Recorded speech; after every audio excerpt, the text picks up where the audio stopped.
भगवान श्री राम की जन्मभूमि अयोध्या में राम मंदिर बनकर तैयार हो चुका है। अयोध्या में बने इस मंदिर की कहानी प्रभु श्री राम के बैकुंठ धाम जाने के बाद से ही प्रारंभ हो जाती है। हाँ दोस्तों, नमस्कार, आपका स्वागत है। जब प्रभु श्री राम के पुत्र कुश के द्वारा अयोध्या में प्रभु श्री राम का मंदिर निर्माण करवाया गया था। दोस्तों, आगे की कहानी जानने से पहले यदि आपने चैनल सब्सक्राइब नहीं किया है तो चैनल को अवश्य सब्सक्राइब कर लीजिए। प्रभु श्री राम के बैकुंठ धाम जाने के बाद प्रभु श्री राम की 44 पीढ़ियों ने अयोध्या पर राज किया।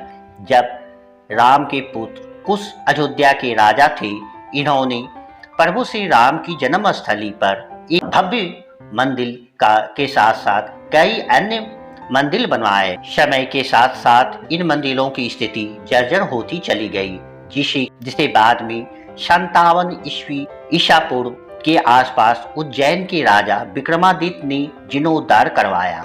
लेकिन 1526 में मुगल के भारत आने के बाद मुगल सल्तनत की शुरुआत होती है। 1520 से 29 में बाबर अयोध्या जाता है तो अपने सेनापति मीर बाकी से मंदिर को तोड़कर मस्जिद बनाने का आदेश दे। फिर लगभग 190 साल बाद 1717 ईस्वी में आमेर के राजा जय सिंह द्वितीय मस्जिद के बाहर जमीन देखकर आंगन में एक चबूतरा बनवा देते हैं, जहां पर रामलला की मूर्ति को स्थापित किया जाता है। अब यहाँ होता क्या है कि बाहर चबूतरे पर हिंदू भगवान श्री राम की पूजा अर्चना करते थे और मस्जिद के अंदर मुसलमान नमाज पढ़ते थे। ऐसा कई सौ साल तक चलता रहा। फिर 1857 में निर्मोही अखाड़ा ने दावा किया कि इस मस्जिद की जगह पर प्रभु श्री राम का मंदिर बनाया जाए, क्योंकि उस जगह पर पहले मंदिर था जो कि बाबर के समय में तोड़कर मस्जिद बना दी गई। अब हम फिर से इस जगह पर मंदिर बनाएंगे, जिसका मुसलमानों के द्वारा विरोध किया जाता और फिर हिंदू और मुसलमानों के बीच से में विवाद शुरू हो जाती है और कई जगहों पर दंगे होते हैं। इस दंगों को रोकने के लिए सन 1859 में ब्रिटिश सरकार चबूतरे और मस्जिद के बीच में अवरोध खड़ा कर देती है, जिससे यह मामला कुछ वर्षों ठंडा पड़ जाता है। लेकिन 1885 में निर्मोही अखाड़ा महंत यानी रघुवीर दास फैजाबाद न्यायालय में राम चबूतरे पर छतरी बनाने की अपील करते हैं, लेकिन उनकी मांग को खारिज कर दिया जाता है। अपील के खारिज होने पर हिंदुओं में रोष की स्थिति पैदा हो जाती है और जगह जगह पर हिंसा शुरू हो जाती है। इस हिंसा में मस्जिद और राम चबूतरे के बीच बनी अवरोध के साथ साथ मस्जिद की दीवारें तोड़ दी जाती है। ब्रिटिश सरकार द्वारा दीवार फिर से बनाने के साथ एक नियम बनाया जाता है कि मस्जिद केवल जुम्मे की नमाज के लिए ही खोला जाएगा और फिर भारत देश की आजादी के समय तक इसी व्यवस्था के साथ चलती रही। लेकिन आजादी के 2 साल बाद यानी 23 दिसंबर 1949 को सुबह होते ही हिंदू समुदाय द्वारा मस्जिद के अंदर घंटियों और शंखों की आवाज के साथ पूजा अर्चना की जाती है, जिससे भीड़ एकत्रित होती जाती है और हिंदुओं की भीड़ पूजा करने के लिए तो मुसलमानों की भीड़ इसका विरोध करने के लिए एकजुट हो जाती है और फिर से एक बार विरोध की स्थिति उत्पन्न हो जाती है। इतनी भीड़ में पुलिस भी कुछ नहीं कर सकती थी, तो जिला के जिलाधिकारी के नायक इसकी जानकारी प्रधानमंत्री कार्यालय को देते हैं। जब यह मामला दिल्ली पहुंचता है तो उस समय के प्रधानमंत्री जवाहरलाल नेहरू प्रधानमंत्री कार्यालय से एक आदेश पारित कर के नायक को कहते हैं कि जबरदस्ती किसी को हथियाना गलत है, मूर्ति को तुरंत मस्जिद से बाहर किया जाना चाहिए। इसके जवाब में के नायक प्रधानमंत्री कार्यालय को एक पत्र लिखकर कहते हैं कि यहाँ की स्थिति को कहते हैं मूर्ति की किसी भी हालत में बाहर नहीं निकाला जा सकता है, क्योंकि यहाँ के पुजारियों का मानना है कि बिना पूजा हवन किए मूर्ति को उठाया गया तो पाप लगेगा। प्रधानमंत्री कार्यालय से इसका रिप्लाई आता है कि जो आपको आदेश दिया गया है वह आदेश का पालन किया जाए। यहाँ पर इसके जवाब में पुनः जो है के नायक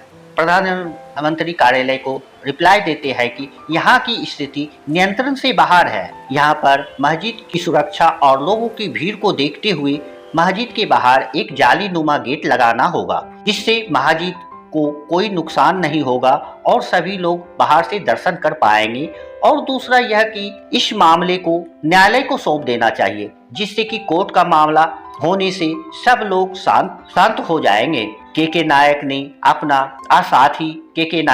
अपना त्याग पत्र दे दिया। इनके त्याग पत्र को तो स्वीकार नहीं किया गया, लेकिन प्रधानमंत्री कार्यालय को इनके सुझाव बहुत पसंद आए। यह मामला न्यायालय में चला जाता है और इस तरह भगवान श्री राम लला की मूर्ति मंदिर में ही रहती है। वहीं हिंदू पक्ष से तो निर्मोही अखाड़ा और मुस्लिम पक्ष से सुन्नी वक्फ बोर्ड दोनों के द्वारा एक एक केस दायर किया जाता है, जिसमें निर्मोही अखाड़ा कहता है कि यहाँ पर शुरुआत से ही राम मंदिर था, अब तो मूर्ति भी निकल आई, तो इसका पूरा अधिकार हमें दे दिया जाए ताकि यहाँ पर हम राम मंदिर बना सकें। वहीं सुन्नी वक्फ बोर्ड दावा करता है कि यहाँ शुरुआत से ही मस्जिद रही है, इसका नियंत्रण मुझे मिलना चाहिए। तकरीबन 20-25 वर्षों तक यह दोनों मामला न्यायालय में रहते हैं। अभी तक यहाँ पर कांग्रेस पार्टी की सत्ता में 1980 में जनसंघ से अलग होकर बीजेपी का गठन होता है। बताया जाता है कि बीजेपी के गठन के बाद विश्व हिंदू परिषद, शिवसेना, बजरंग दल और आरएसएस जैसे सभी हिंदू सक्रिय हो जाते हैं और 1984 में विश्व हिंदू परिषद एक धर्म संसद का आह्वान किया जाता है, जिसमें बीजेपी के बड़े बड़े नेता लाल कृष्ण आडवाणी, मुरली मनोहर जोशी भी शामिल होते हैं। इस धर्म संसद में विश्व हिंदू परिषद के प्रेसिडेंट अशोक सिंघल घोषणा करते हैं, भगवान श्री राम का मंदिर बनेगा, जरूर बनेगा। अब इस मंदिर को बनाने के लिए पूरे देश से ईंटें मंगवाई जाएगी। यह बात धीरे धीरे पूरे देश में फैल जाती है। 1984 यह वही साल था जब इंदिरा गांधी की मौत हुई थी और कांग्रेस की कमान उनके पुत्र राजीव गांधी को सौंपा गया था। यहाँ होता क्या है कि बीजेपी तो खुलकर राम मंदिर के सपोर्ट में बोल रही थी, जिसे सभी हिंदू बीजेपी को सपोर्ट कर रही थी। इसी बीच राम मंदिर का गेट खुलवाने का एक मामला कोर्ट में जाता है, तो राजीव गांधी हिंदुओं का विश्वास जीतने के लिए 1 घंटे के अंदर मंदिर का गेट खुलवा देते हैं। इस समाचार को दूरदर्शन के माध्यम से पूरे देश में प्रचारित किया जाता है। इसे मुस्लिम दल कांग्रेस से नाराज हो जाते हैं और सभी मुस्लिम नेता कांग्रेस का विरोध करने के लिए बाबरी मस्जिद एक्शन कमेटी बनाते हैं, जिसका परिणाम यह होता है कि कांग्रेस 1989 का चुनाव हार जाती है। राम मंदिर के सपोर्ट में होने की वजह से बीजेपी को इस चुनाव का फायदा मिलता है। जहां 1984 में बीजेपी को मात्र 2 सीट मिली थी, यहां 1989 के चुनाव में 85 सीटें मिलते हैं। नेशनल फ्रंट के नेता बीपी सिंह बीजेपी की सपोर्ट लेकर प्रधानमंत्री बनते हैं। नेशनल फ्रंट की सरकार बनने के बाद बीजेपी के नेता श्री लाल कृष्ण आडवाणी ऐलान करते हैं कि राम मंदिर के सपोर्ट में गुजरात सोमनाथ से लेकर उत्तर प्रदेश की अयोध्या तक यात्रा निकाली जाएगी, जो 30 अक्टूबर को अयोध्या पहुंचेगी। राज्यों से होते हुए अयोध्या पहुंचना था, लेकिन इस यात्रा का विरोध किया रहा था। जहां जहां से यह यात्रा निकलती थी, वह इस यात्रा का विरोध शुरू हो जाता था। कई राज्यों में विरोध के बाद जब अक्टूबर 1990 को बिहार के समस्तीपुर पहुंचती है, तो बिहार के मंत्री और नेशनल फ्रंट के सपोर्टर लालू प्रसाद यादव समस्तीपुर भेज देते हैं कि इस यात्रा को रोक दिया जाए और लाल कृष्ण आडवाणी को गिरफ्तार किया जाए। अभी कुछ ऐसा ही है के द्वारा बीजेपी के कुछ नेताओं के साथ आडवाणी को गिरफ्तार कर लिया जाता है और 12 दिनों तक इन्हें सिंचाई विभाग के भवन में रखा जाता है। दरअसल यात्रा शुरू होने से पहले इस आडवाणी ने यह कहा था कि देखता हूं किसके मां दूध पिया है जो मेरी रथ यात्रा को रोके। वही वजह थी, इसी वजह थी लालू प्रसाद यादव ने इस आडवाणी को गिरफ्तार करवाया और कहा कि मैं मां और भैंस दोनों का दूध पिया हूं। इस गिरफ्तारी का परिणाम यह होता है कि जैसे ही यह खबर दिल्ली पहुंचती है, तो बीपी सिंह से अपना समर्थन वापस ले लिया, जिससे कि बीपी सिंह की सरकार गिर जाती है। अब रथ यात्रा के बीच में हुए दंगों से नाराज होकर 30 अक्टूबर 1990 को बड़ी संख्या में सेवक अयोध्या पहुंचते हैं और मस्जिद के ऊपर चढ़ के अपना भगवा झंडा लगा देते हैं। ये हालत और खराब हो जाती है। इस समय उत्तर प्रदेश में मुलायम सिंह यादव की सरकार थी। इस को रोकने के लिए मुलायम सिंह सरकार ने कार सेवकों पर गोली चलाने का आदेश देते हैं। इस बारे में कुछ कार्य सेवकों की मौत हो जाती है, जिससे में ही नहीं पूरे देश का माहौल इससे गर्म हो जाता है। भारती अशोक सिंघल, स्वामी वामदेव के नेता अलग अलग दिशाओं से 5000 कार्य सेवकों के साथ हनुमान गढ़ी की ओर बढ़ते हैं। आए हुए भीड़ को देखकर पुलिस फायरिंग शुरू कर देती है, जिसमें कई कार्य सेवकों मारे जाते हैं और फिर इनकी लाशों को रखकर विरोध प्रदर्शन शुरू किया जाता है और मुलायम सिंह यादव को मुलायम मुल्ला का सरनेम दिया जाता है। और इसी का परिणाम था कि 1991 के चुनाव में मुलायम सिंह यादव को हार का सामना करना पड़ा और उत्तर प्रदेश में सरकार में बीजेपी की मुख्यमंत्री बनते हैं कल्याण सिंह। 1991 में राजीव गांधी की मौत होने की वजह से लोगों की सहानुभूति कांग्रेस को मिली, जिसकी वजह से केंद्र में कांग्रेस की सरकार बनती है और प्रधानमंत्री बनते ही बीपी नरसिंह राव। उत्तर प्रदेश में बीजेपी की सरकार बनने के बाद 1992 में मंदिर बनवाने के लिए कार सेवकों का आह्वान किया जाता है। इस समय उत्तर प्रदेश में बीजेपी की सरकार थी, लेकिन केंद्र में कांग्रेस की सरकार थी।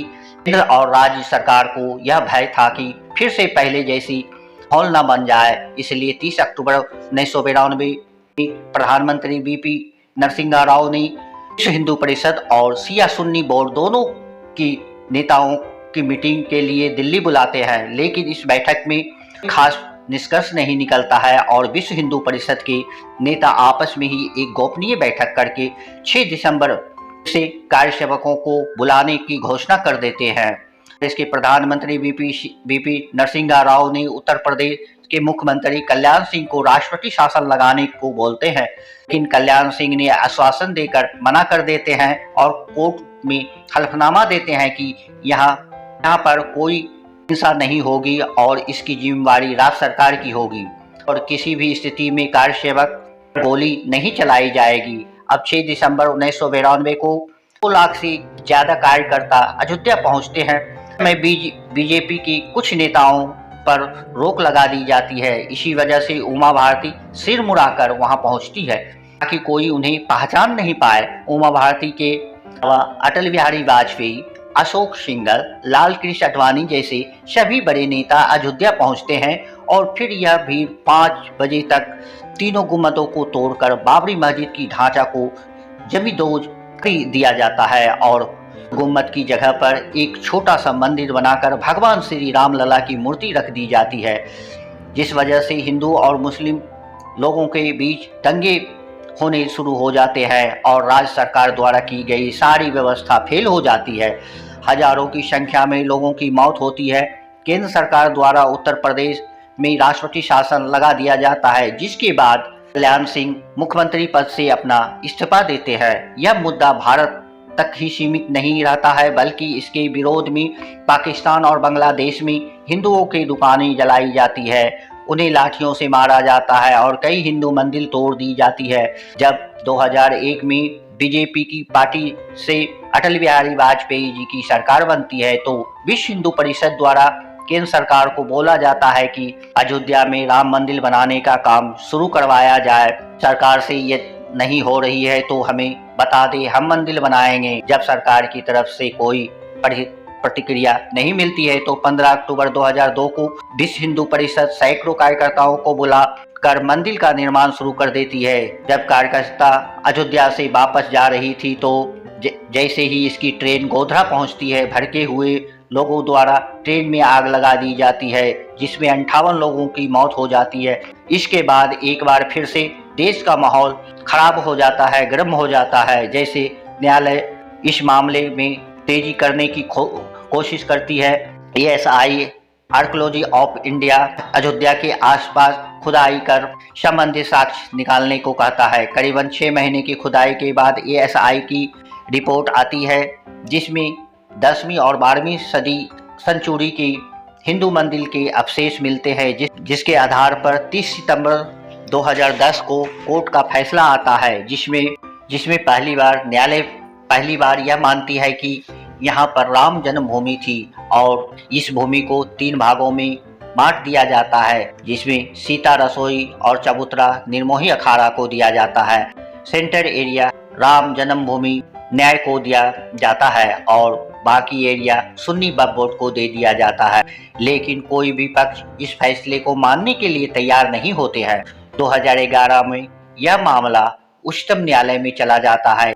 लगभग फिर 6 साल तक उच्चतम न्यायालय में लंबित रहने के बाद 2017 में इस मुद्दे की सुनवाई शुरू होती है और लगभग 2 वर्ष यानी 9 नवंबर 2019 को 5 न्यायाधीशों के द्वारा एएसआई के प्रतिवेदन के आधार पर तकरीबन 2.70 एकड़ जमीन राम जन्मभूमि ट्रस्ट को दे दी जाती है। लेकिन इसका मालिकाना हक केंद्र सरकार के पास ही रहेगी और उत्तर प्रदेश सरकार को आदेश दिया जाता है कि मुस्लिम पक्ष को इस जमीन से दूर कोई और जगह पर 5 एकड़ जमीन सुन्नी वक्फ बोर्ड को दिया मस्जिद बनाने के लिए दी जाए। इस तरह सबसे लंबे चलने वाले इस मामले का फैसला किया गया 5 अगस्त 2020 को प्रधानमंत्री नरेंद्र मोदी अयोध्या पहुंचकर मंदिर का शिलान्यास करते हैं,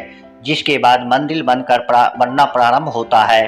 अब तो वो समय आ गया है जब अयोध्या में प्रभु श्री राम विराजमान होंगे और इसके लिए 22 जनवरी 2024 को प्राण प्रतिष्ठा का समय निर्धारित किया गया है। प्राण प्रतिष्ठा में सम्मिलित होने के लिए देश विदेश के कई गण्यमान्य लोगों को आमंत्रित किया गया है। दोस्तों, यह जानकारीपूर्ण वीडियो के बारे में अपना राय जय श्री राम लिखकर अवश्य दीजिए। वीडियो अच्छा लगा हो तो लाइक एवं अपने प्रियजनों के साथ शेयर अवश्य कीजिए। यदि आपने अभी तक चैनल सब्सक्राइब नहीं किया है तो चैनल को अवश्य सब्सक्राइब कर लीजिए। आप सभी को कोटि कोटि धन्यवाद।